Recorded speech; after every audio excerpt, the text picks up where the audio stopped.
Hello, we are now in week 4 of our sensors class. I'm recording a introduction to chapters 27 and 28. It's a book review. And let me just say that these chapters could be a lot more robust. There's a lot of information they didn't cover. Everything in here is still absolutely required. So I want you to read about this, but also go look at my material I provided on D2L, which I think is a lot better than the material currently in the book. But the book is okay. So chapter 7 in the book talks about prox switches in general. They kind of jumble together the mechanical limit switches with the electronic proximity switches. They go through a basic introduction of mechanical switches, which is really good. Mechanical switch basically means it's like a light switch. It's got a simple set of contacts that can open and close based on some sort of depressed button or lever that clicks over. And we use a variety of them in mechatronics all over the place.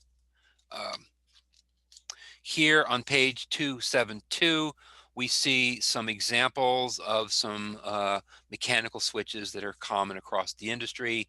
Check out my Eden documentation.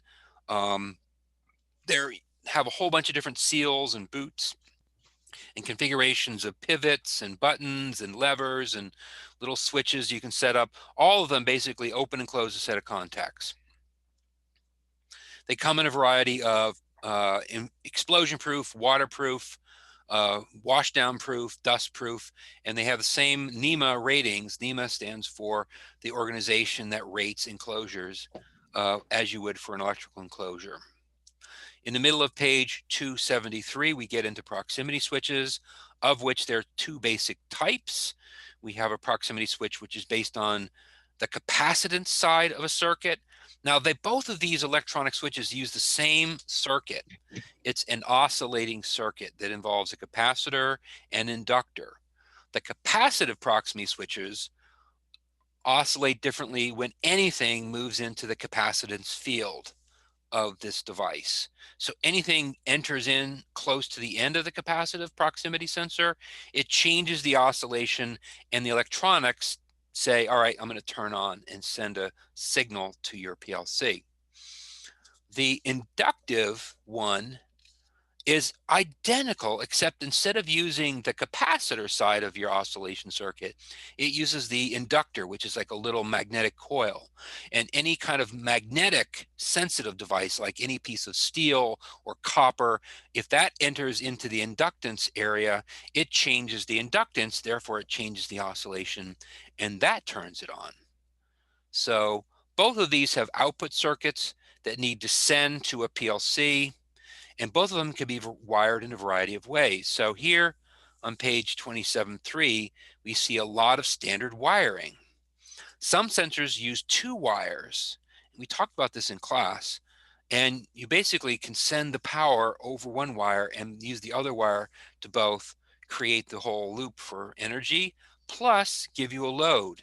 So it tells you whether your circuit's on or off. All right. Actually, hold on 1 second. I have to send a note here.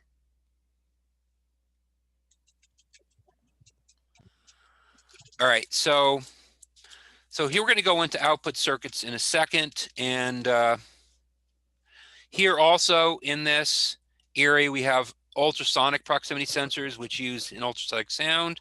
If something comes close to it and close enough to it, that sound basically turns it on or off. In this case, we're not using it like a level sensor. We're using it as discrete output or a proximity sensor, how close it is to something. We also use photo eye proximity sensors. So if light bounces off something and bounces back, then it says to me that there's something there or something not there. And you could set this up to be a smart circuit that bounces off a certain thing. If it sees a certain color, it'll turn on a circuit. Or you might set it up as a breaking the circuit, like the old kind of secret tripwire kind of circuits, where you've got a laser beam that if you cut it, it will send a signal. And there's a lot of different ways of using light as well. We have diffuse sensors, we have retroreflective, we can send the light over a cable. So we can go through all of that. These are all very useful, and we will be doing that in the lab as well. Um, the most useful chart in this particular section is here at the back end.